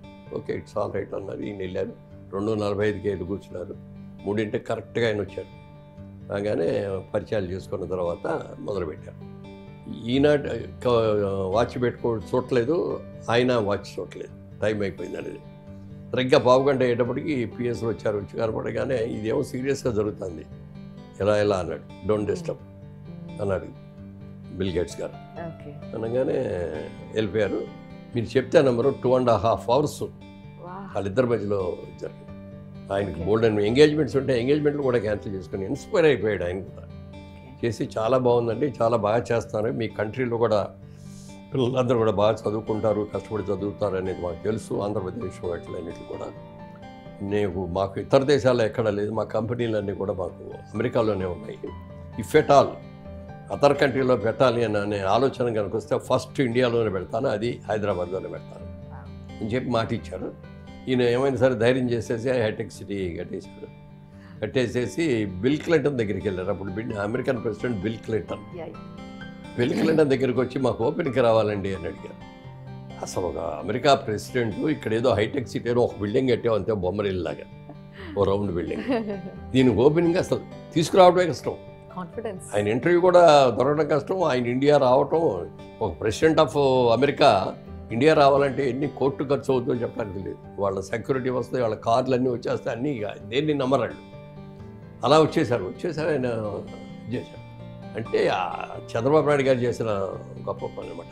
అంత పెద్ద వాళ్ళు వచ్చి చేస్తే అందరూ ఈ దృష్టి కూడా దీని మీద ఉంటుంది అని. ఎప్పుడైతే మొదట చేసి అది బిల్ క్లింటన్ గారు వచ్చి ఓపెన్ చేశారు, మైక్రోసాఫ్ట్ వాళ్ళు వచ్చేసారు. మైక్రోసాఫ్ట్ రాగానే మిగిలిన కంపెనీలందరూ ఎవరు, అంత పెద్ద కంపెనీ వెళ్ళిపోయింది, మనం వెళ్ళకపోతే వెనకబడిపోతామని అందరూ రావటం, ఇక్కడ పెద్ద హైటెక్ సిటీ రావటం. మరి మన పిల్లలందరూ ఐటీలో బ్రహ్మాండంగా చదువుకొని వాళ్ళు అమెరికాలో ఎంతమంది ఐటీ రంగంలో ఉన్నాడు. ఇప్పుడు ఒక శాన్ ఫ్రాన్సిస్కో వెళ్ళినా, లేకపోతే న్యూయార్క్ వెళ్ళినా, డల్లాస్ వెళ్ళినా, ఆస్టిన్ వెళ్ళినా, ఇంకా ఎక్కడికి వెళ్ళినా చూసినా మన తెలుగు. అంటే ఇండియన్స్ ఎక్కువ, ఇండియన్స్లో కూడా మళ్ళీ 35-40% వాళ్ళు తెలుగు వాళ్ళు మాత్రం. అంతమంది వాళ్ళ లైఫ్ బ్రహ్మాండంగా గడుపుతున్నారంటే ఏంటంటే కారణం ఎవరంటే చంద్రబాబు నాయుడు గారు. So called visionary leader. ఆయన ఇప్పుడు కూడా అడ్వాన్స్గా ఆలోచిస్తారు.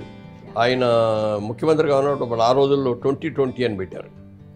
2020 నాటికి మనకు రోడ్లు ఎంత వెడల్పు ఉండాలి, కాలేజీలు ఎంత కావాలి, హాస్పిటల్స్ ఎన్ని కావాలి, స్కూల్స్ ఎలా కట్టాలి, ఇవన్నీ కూడా చాలా ఆలోచించి అడ్వాన్స్గా ఆలోచించి దాన్ని పెడితే మధ్యలో ఆయన 10 ఏళ్ళు వేరే గవర్నమెంట్, కాంగ్రెస్ గవర్నమెంట్ వచ్చేసి పోవటం, దాంతో అది అవలా. ఇప్పుడు చేద్దాం అనుకోని మన 5 సంవత్సరాలు చేసేటప్పటికి 5 సంవత్సరాల్లో మళ్ళీ వేరే గవర్నమెంట్ వచ్చేసింది. చేసినవన్నీ కూడా ఇదండి. అమరావతి పెద్ద సిటీగా కట్టాలనుకున్నాడు. ఎందుకంటే ఇప్పుడు తమిళనాడు ఉందనుకోండి, మెడ్రాస్ ఉంది, తర్వాత కోయంబత్తూర్ ఉంది, సేలం ఉంది వాళ్ళకి.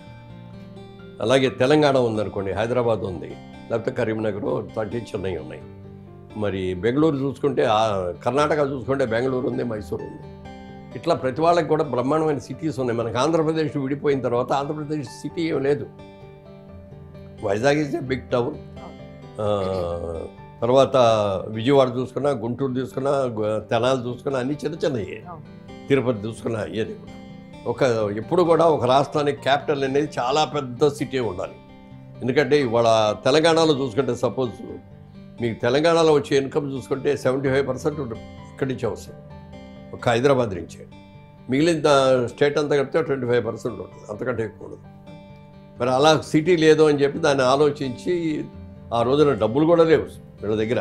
అప్పుడు రైతుల్ని అందరికీ కూడా చెప్పి, మీరందరూ మీ ల్యాండ్స్ ఇవ్వండి, మీ ల్యాండ్స్ ఇస్తే అంత ఇక్కడ క్యాపిటల్ కడతాం, ఈ క్యాపిటల్ కట్టి దాని మీద మీరు ఇచ్చిన ల్యాండ్స్ కన్నిటికి కూడా ఎకరం ఇస్తే వాళ్ళకందరికీ కూడా 1200 గజాలు మీకు మేమంతా కూడా డెవలప్ చేసి ఇస్తాము, ఇన్ఫ్రాస్ట్రక్చర్ అంతా కూడా చేసి.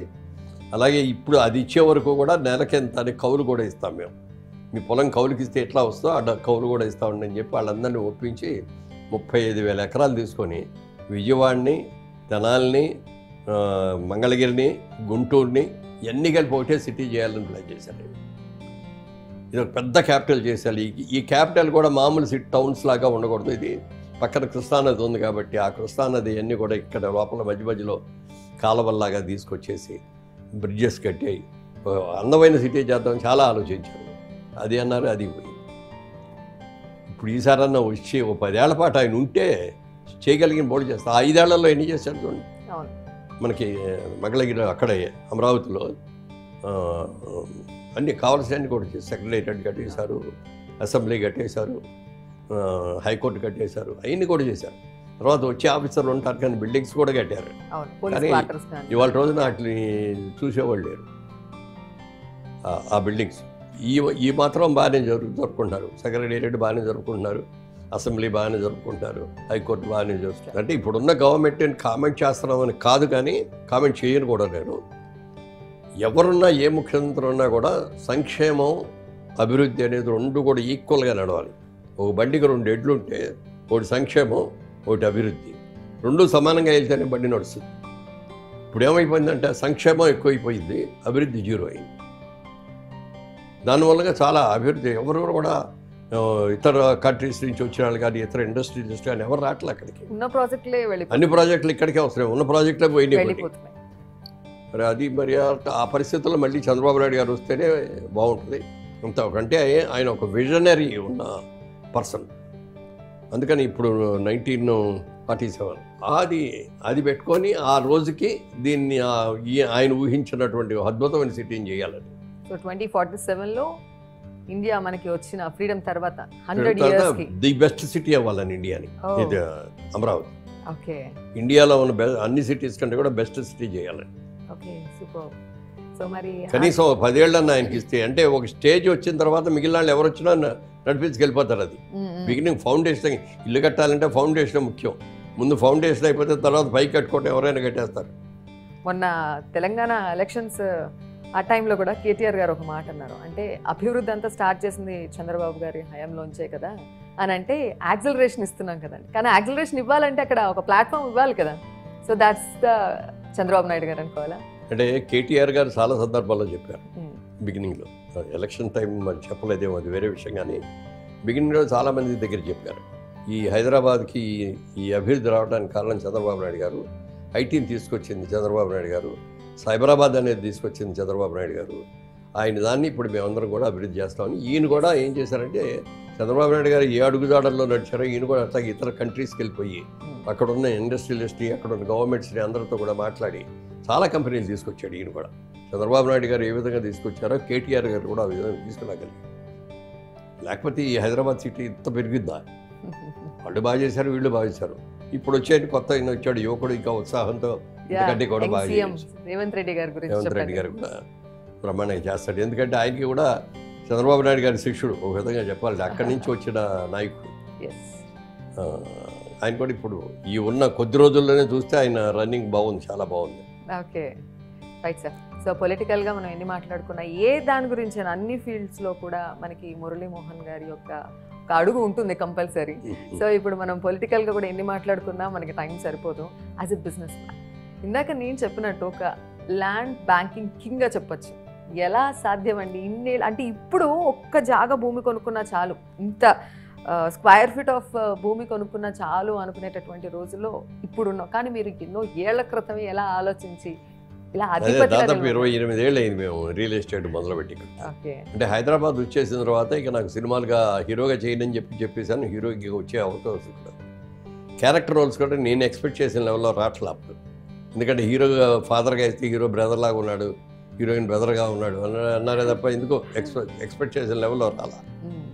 అందుకని మనం దాని మీదే బేస్ చేసుకుంటే మనం ఇదైపోతాం, మళ్ళీ బిజినెస్ స్టార్ట్ చేయాలి అన్నప్పుడు ఏ బిజినెస్ చేయాలి అని ఆలోచించాను.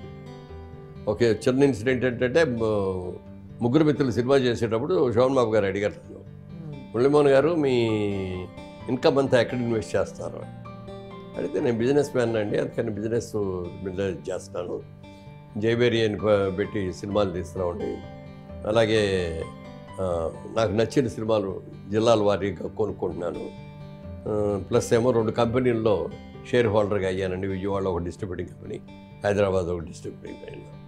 అండ్ మిగిలిన అన్నీ బాగున్నాయి, కానీ ఆఖరి చెప్పి మాత్రం బాగాలేదు.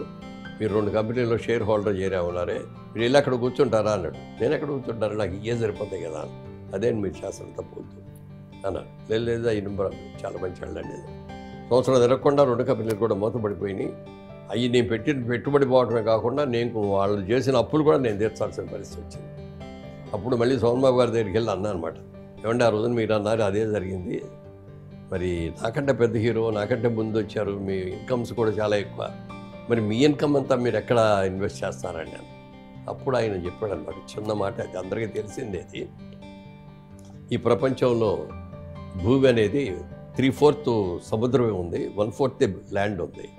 దీంట్లో మంచు పర్వతాల్లో వెళ్ళి కాపరాలు చేయలేము, ఎడారుల్లో నీళ్లు ఉండవు, ఎడారులో ఉండవు. అందుకని ఉన్న స్థలం అనేది చాలా తక్కువ, ఎక్కడ చూసిన ఏ కంట్రీలో చూసుకున్నా. దీంట్లో రాబోయే రోజుల్లో జనాభా విపరీతంగా పెరిగిపోతున్నాం, అందుకని ల్యాండ్కి విపరీతమైన డిమాండ్ వస్తుంది అని చెప్పి ఆయన ఒక సలహా ఇచ్చాడు. ఆయన నాకు ఇది ఆ సలహా చాలా అద్భుతంగా నచ్చేసింది అని వెంటనే ఏం చేశానంటే, అప్పుడు మెడ్రాస్లో ఉండేవాళ్ళం కదా, వచ్చిన ఇన్కమ్తో ఒక 1000 గజాలు ఎక్కడో కొనుక్కోవడం, లేకపోతే ఒక అపార్ట్మెంట్ కొనుక్కోవడం, ఒక ఇల్లు కొనుక్కోవడం, ఇట్లా ఇన్వెస్ట్ చేశాను. అక్కడి నుంచి ఇక్కడ షిఫ్ట్ అయిపోయాం. షిఫ్ట్ అయిపోయిన తర్వాత మళ్ళీ ఏం చేయాలి అని అన్నప్పుడు అయితే మనకి శోభన్ బాబు గారు చెప్పిన ఐడియా ప్రకారం రియల్ ఎస్టేట్ చేద్దాం అని వచ్చి ఇక్కడ చూసుకొని అన్ని ప్రయత్నాలు చేస్తుంటే ఫ్రెండ్స్ అందరూ వచ్చి ఇక్కడంతా చాలా ఇది రకరకాలుగా ఉంటుంది ఇక్కడ బిజినెస్. నీలాంటి వాళ్ళు పనికిరారు, నీళ్ళుగా స్ట్రైట్ ఫార్వర్డ్గాను నిజాయితీగా ఉండేవాళ్ళు ఉండరు. వద్దు అన్నాను. వద్దు అంటే నేను అప్పుడు ఒకటే చెప్పాను, కాయిన్కి 2 పక్కల ఉంటుంది బొమ్మ బొరుసు అని. మీరు బొరుసు చూస్తున్నాను, నేను బొమ్మను చూస్తున్నాను. ప్రతి వాళ్ళు కూడా, ప్రతి వ్యక్తి కూడా జీవితంలో సొంత ఇల్లు కట్టుకోవాలని ప్రతి వాడికి ఒక కళ. ఇల్లు కట్టుకోవడానికి లేకపోయినా వచ్చే డబ్బులు, కొద్ది డబ్బులతో ఒక స్థలం ఉన్న కొనుక్కుంటే 300 గజాలు డబ్బులు వచ్చినప్పుడు ఇల్లు కట్టుకుందాం అనుకుంటాడు. అలా ప్రతి వాళ్ళు అనేటువంటి కళని నిజం చేసే వ్యాపారం ఇది. నేను ఇది చూస్తున్నాను. వాళ్ళు చేసిన లోగడెక్కడే ఏం చేశారో నాకు అనవసరం. నేను మాత్రం నీతిగా నిజాయితీగా చేస్తాను. క్లియర్ ల్యాండ్స్ మాత్రమే కొంటాను. 10 రూపాయలు ఎక్కువైనా సరే దాన్ని అభివృద్ధి కూడా చాలా బాగా చేస్తానని చెప్పి అలా చేసాం. అది ఆటోమేటిక్గా గ్రో అయింది బ్రహ్మాండంగా. మంచి పేరు వచ్చింది. ఓకే, అన్నిట్లో నెంబర్ 1గా ఉండడం అనేది చాలా కష్టం. ఫైనల్గా ఏదో ఒక రోజు ఖచ్చితంగా మీరు అనుకొని ఉండొచ్చు, ఎందుకు వచ్చాను ఈ ఫీల్డ్లోకి అని. ఇలా ఇండస్ట్రీ కావచ్చు, లేకపోతే యాజ్ అ బిజినెస్ మ్యాన్ కావచ్చు, యాజ్ అ పొలిటీషియన్ కావచ్చు, ఏదైనా హర్ట్ చేసిన రోజు? నాకు ఎప్పుడూ అనిపించలేదండి అట్లాంటిది. ఎందుకంటే Vijayawada first foundation Vijayawada business మ్యాన్గా. తర్వాత అనుకోకుండా సినిమా యాక్టర్గా సక్సెస్ అయ్యాను. సినిమా ప్రొడ్యూసర్గా కూడా బాగానే సక్సెస్ అయ్యాను. తర్వాత హైదరాబాద్ వచ్చాక రియల్ ఎస్టేట్ ప్రారంభించాను. రియల్ ఎస్టేట్ కూడా ఇవాళ జైబేరి అంటే ఒక బ్రాండ్ నేమ్. ఆ బ్రాండ్ నేమ్ తెచ్చుకొని వాళ్ళు బాగా చేస్తారు జైబేరి వాళ్ళు అనే పేరు తెచ్చుకుందంటే దాన్ని కూడా సిన్సియర్గా చేయబట్టే ఆ పేరు కూడా వచ్చింది. అలాగే పాలిటిక్స్ నాకు ఇష్టం లేకుండా వెళ్ళినా కూడా నేను చాలా కష్టపడి చాలా సొంత డబ్బు ఖర్చు పెట్టుకొని చేశాను. అక్కడ కూడా మంచి పేరు తెచ్చుకున్నాను. ఏ రంగంలో కూడా నాకు ఇది వద్దు నేను అనిపించలేదు, ఒక్క పాలిటిక్స్ తప్ప. పాలిటిక్స్ కూడా అంటే నాకు సూట్ కాదు, నా మనస్తత్వానికి సూట్ కాదు అని నేను ఫీల్ అయ్యి చంద్రబాబు నాయుడు గారి దగ్గరికి ఇక నేను చేయనండి, మీరు నన్ను పిలిచినందుకు ఎంపీగా 5 ఏళ్ళు చేశాను, ఇంకా నాకు వద్దండి సీటు, నేను రాజకీయాలకు రాను, నాకు కొన్ని ఆశలు ఇవి ఉన్నాయి, నేను చేద్దాం అనుకున్నాయి. ట్రస్ట్ పెట్టుకున్నాను, ట్రస్ట్ చాలా బాగా జరుగుతుంది. ఈ 5 ఏళ్ళు ఈ పాలిటిక్స్లో రావడం మూలంగా ఆ ఫండ్స్ అన్ని ఇటు ఖర్చు చేయటం మూలంగా ఆ ట్రస్ట్ కుంటుపడిపోయిందండి. ఆ ట్రస్ట్ని మళ్ళీ రివైవ్ చేసుకోవాలి. దాదాపు 1000 మంది స్టూడెంట్స్ని చదివించాము. మొన్నే రీసెంట్గా 1 వారం 10 రోజుల క్రితం ఇక్కడున్న స్టూడెంట్స్ కొంతమంది అందరూ కూడా ఉద్యోగాలు చేస్తున్నారు, వాళ్ళందరూ వచ్చి స్టూడెంట్స్ మీట్ పెడతామండి అని వచ్చి అడిగారు. తప్పకుండా అన్నారు. స్టూడెంట్ మీట్ జరిగింది. ఆ రోజున మీటింగ్లో వాళ్ళందరూ చెప్తా అంటే ఒక్కొక్కళ్ళు వాళ్ళ ఓన్ ఎక్స్పీరియన్సెస్, మేము ఎంత పేద కుటుంబం నుంచి వచ్చాం, మీ దగ్గరికి వచ్చేటప్పుడు మీరు ఇట్లా ఇస్తున్నారని తెలిసి మీ దగ్గరికి రావగాను మీరు మమ్మల్ని చూసి మాలో వర్త్ ఉన్న వాళ్ళందరినీ కూడా మీరు సెలెక్ట్ చేసి ఇచ్చి ఇది చేశారు. వాళ్ళ రోజున మీరే కలిసి ఉండకపోతే, మీరే మాకు ఇచ్చేటకపోతే ఇలా మేము ఉండవు. డాక్టర్లు అయిన వాళ్ళు ఉన్నాం, సాఫ్ట్వేర్ ఇంజనీర్లు అయిన వాళ్ళని చాలామంది ఉన్నాం. మరి ఎంతమందికి మీ అందరికీ అభివృద్ధి వచ్చిందండి మీ ట్రస్ట్ మూలంగానే వచ్చిందండి అని చెప్పింది. అదే దాన్ని అందుకని మధ్యలో కుంటుపడింది, దీన్ని మళ్ళీ రివైవ్ చేయాలి. నేను బతికున్నంతకాలమే కాబట్టి నేను మొన్న అనౌన్స్ చేశాను దాంట్లో ఈ ట్రస్ట్ అనేది ఎప్పటికీ ఉండాలని కోరుకుంటున్నాను. నేను ఉన్నంత వరకు నేను ఉంటాను. నా తర్వాత ఈ ట్రస్ట్కి మా మనవరాలు అని చెప్పి ఇంట్రడ్యూస్ చేసి అక్కడ రాగా అని మా సన్స్ డాక్టర్, తను ఇక్కడ ఐఎస్బిలో ఎంబీఏ కూడా చేసింది, బాగా నాలెడ్జ్ ఉన్నది. తర్వాత ఏమో అసలు పేదవాళ్ళన్నా పిల్లలన్నా ఎంతో ఇష్టం అన్నమాట. మా ఇంటి దగ్గరలో ఫిల్మ్ నగర్లో చుట్టుపక్కల అన్ని కొత్త ఇళ్ళు కడతా అంటే ఈ కూలీలు లేబర్ చాలామంది ఉండేవారు. ఆ లేబర్ వాళ్ళు పనికి వచ్చినప్పుడు పిల్లలు కూడా తీసుకొచ్చేవారు అక్కడికి. వాళ్ళ ఇసుకలు ఆడతా ఇది చేస్తారు. వాళ్ళందరూ చూసి తనకు ఏదో ఫీలింగ్ వచ్చి రోజున వాళ్ళందరి దగ్గరికి వెళ్ళి ప్రతి ఆదివారం మీ పిల్లలు మా ఇంటికి పంపించండి, 3 కాడి నుంచి 6 వరకు 3 అవర్స్ మాత్రం ఉంటారు, నేను చక్కగా వాళ్ళకి ఆటలు పాటలు నేర్పించి వాళ్ళని గడుపుతారు. వీళ్ళు అడిగితే వాళ్ళందరూ శుభ్రంగా స్నానం చేయించేసి ఉన్న అట్లో కొత్త బట్టలు వేసేసి పంపించేవారు. వాళ్ళందరూ మధ్యలో పిల్లలు ఎవరిని ఏడుస్తా అంటే ఎత్తుకొని తిప్పేది, ముక్కులోంచి చీవుడు కడతాంటే కూడా ఒక టిష్యూ తీసుకొచ్చి ఆయన చేసేది. ఇప్పుడు ఏమీ ఇది ఫీల్ అయ్యేది కూడా. అట్లా చాలా చేసింది. రోడ్డు పక్కన పడుకుంటారు కొంతమంది ఫుట్పాత్ల మీద, వాళ్ళకి రాత్రిపూట చలేస్తూ ఉంటుంది. మళ్ళీ వాళ్ళ అమ్మని అడిగి తను మా డాక్టర్లా కూడా అలాగే చేస్తారు. రూప ఇద్దరు కలిసి వెళ్ళి రగ్గులు కొనుక్కొని వెళ్ళి వాళ్ళకి రగ్గులు గెప్పొస్తాం. ఇప్పటికీ డాక్టర్ల మన క్యాన్సర్ హాస్పిటల్లో చాలా రోజులు పేషెంట్ లోపల ఉంటారు, పేషెంట్లకి ఫుడ్ వాళ్ళే ఇస్తారు. పేషెంట్లతో వచ్చేటటువంటి పేరెంట్స్ కానీ వాళ్ళ స్టాఫ్ కానీ వాళ్ళకి ఫుడ్ ఉండదు. అలాంటి వాళ్ళందరికీ రోజు అంటే రోజు అంటే కొన్ని బర్త్డేలు సందర్గా మేమే కాకుండా మా ఫ్యామిలీ వాళ్ళందరూ కూడా అందులో జాయిన్ అయ్యాం. మార్నింగ్ బ్రేక్ఫాస్ట్ ఇస్తాం అనమాట వాళ్ళందరికీ. ఆ బ్రేక్ఫాస్ట్ రోజు తనే వెళ్ళి దగ్గర కూర్చొని వడ్డించేస్తాం. రూపా డాక్టర్లా, వాళ్ళ అమ్మాయి రాగా. ఈ రాగా కూడా ఇవన్నీ కూడా అలవాటు. అందుకని ఈ అమ్మాయి రాబోయే రోజుల్లో మురళీమోహన్ చారిటబుల్ ట్రస్ట్కి సారథి అమ్మాయి చేశాను. మొన్న తను ఆ రోజున వేరే ఫంక్షన్స్ ఉండి వేరే కాదు ఇంట్లో వాళ్ళ డాక్టర్లో వాళ్ళ సిస్టర్ వస్తే వాళ్ళు అమెరికా వెళ్ళిపోతున్నారని ముందు వెళ్ళిపోయారు. వీళ్ళు మాట్లాడినవన్నీ కూడా తీసుకొని వెళ్ళి మొన్న ఇంట్లో సండే రోజున అది క్యాసెట్ వేసి చూపించారు. వాళ్ళు చెప్పేటప్పుడు కొంతమంది వాళ్ళు ఏడ్చారు. అది చూస్తే అసలు ఎంత ఏడ్చేసింది. వెరీ డెలికేట్ ఇదనమాట. సో అందుకని సూటబుల్ పర్సన్ అని చెప్పి అమ్మాయిని కూడా ఆదరణ చేశాను. సూపర్ అండి, చాలా తెలుసుకోవచ్చు. ఇలా మాట్లాడుతూ వెళ్తుంటే ఇంకా ఇంకా మాట్లాడాలనిపిస్తుంది. చాలా నేర్చుకోవచ్చు. Life is not a burden. నిజంగా మనం ఏదైనా సాధించాలంటే ఈజీగా క్లియర్ మనసుతో హ్యాపీగా ఏ వర్క్ చేయాలన్నా సరే ఖచ్చితంగా సాధించవచ్చు అనేది మాత్రం ఫుల్ కాన్ఫిడెన్స్తో ఉండొచ్చు ఒక్కసారి మురళీమోహన్ గారితో మాట్లాడితే. వచ్చిన రిక్వెస్ట్ అండి, నెక్స్ట్ టైం మాత్రం మీతో, రాగా గారితో, రూపా గారితో, ముగ్గురితో కలిసి ఇంటర్వ్యూ చేయాలనిపిస్తుంది. అసలు ఇంత కైండ్ హార్టెడ్గా ప్రతి ఒక్కటి ఇలా ఇంత బిజీ స్కెడ్యూల్లో ఇంత టైం స్పెండ్ చేసి ఇంత హ్యాపీగా లైఫ్ని లీడ్ చేయడం అనేది అందరికీ సాధ్యం కాదు. బట్ చాలా నేర్చుకున్నాను, నేర్పిస్తున్నాను. థ్యాంక్ యూ సో మచ్ అండి. ఇది ఇవాళ స్పెషల్ చిట్ చాట్. చూస్తూనే ఉండండి ABN Andhra Jyothi. ABN Andhra Jyothi special ప్రోగ్రాంలో ఒక చిన్న బ్రేక్ తీసుకుందాం. Welcome back. సంక్రాంతి స్పెషల్ ప్రోగ్రాంలో మరో చిన్న విరామం. Welcome back. ఏబిఎన్ ఆంధ్రజ్యోతి ప్రేక్షకులకందరికీ కూడా సంక్రాంతి శుభాకాంక్షలు. ఈ సంక్రాంతి మీ అందరికీ కూడా, మీ కుటుంబ సభ్యులకి అందరూ కూడా మరి ఆయురారోగ్య ఐశ్వర్యాలతో ఇళ్ళన్నీ కూడా కళకళలాడుతూ చాలా బాగా ఈ పండుగ చేసుకోవాలని, ఇంటికి ధాన్యం బాగా ఇంటి నిండా రావాలని, అలాగే మీ పిల్లలు, అల్లుళ్ళు, కూతుళ్ళు అందరితోటి బాగా గడపాలని మనస్ఫూర్తిగా కోరుకుంటున్నాను. Thank you.